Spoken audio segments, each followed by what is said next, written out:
Kinabang sa pagtatayo ng Pangil Bay Bridge na itinuturing na pinakamahabang tulay sa buong bansa, kundi makahihikayat din ito ng mga investors. May ulat si Wilnard Basilonia ng Philippine Information Agency.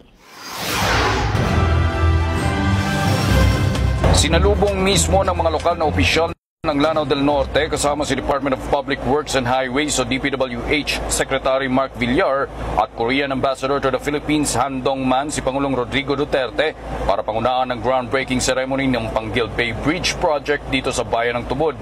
Ito ay pinangunahan ni Lanao del Norte Governor Imelda Anguing Quibranza Dimaporo kasama sina Lanao del Norte 1st District Representative Muhammad Khalid Quibranza Dimaporo, Lanao del Norte 2nd District Abdullah Bobby Dimacuta Dimaporo at Tubod Mayor Leoncio Bagol.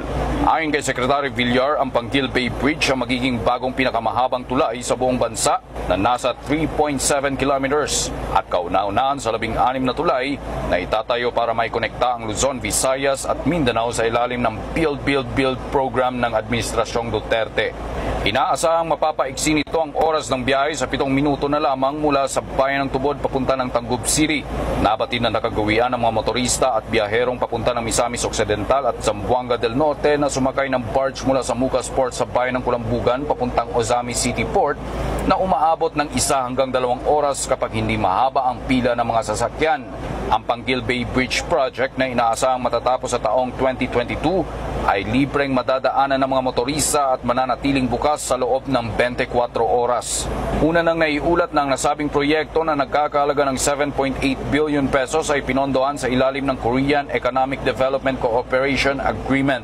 Kinuha rin ng DPWH bilang mga konsultant sa proyekto ang Yushin Engineering Corporation kasama ang Pyunhua Engineering Consultants at Kyungho Engineering and Architects sa pamamagitan ng bidding alinsunod na rin sa Philippine Government Procurement Program.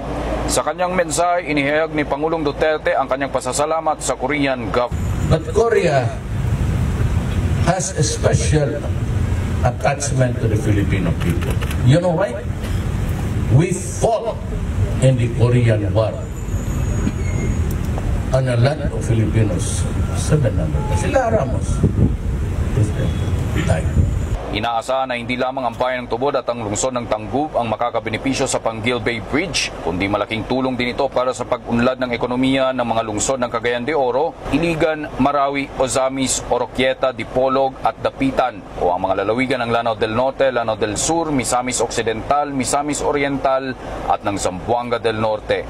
Ayon kay Lanao del Norte Governor Imelda Anguing Quibranza Dimaporo, sila ay nagagalak na sa loob ng mahigit 30 taon ay naipatupad na ang kanilang hinahangad at mismong si Pangulong Duterte pa ang nanguna sa groundbreaking ceremony ng proyekto. Ihayag din ni Governor Dimaporo na inaasahan nilang papasok ang maraming investment sa lalawigan ng dahil sa Pangil Bay Bridge. Para sa Bayan, Wilnard Basilonia, Philippine Information Agency.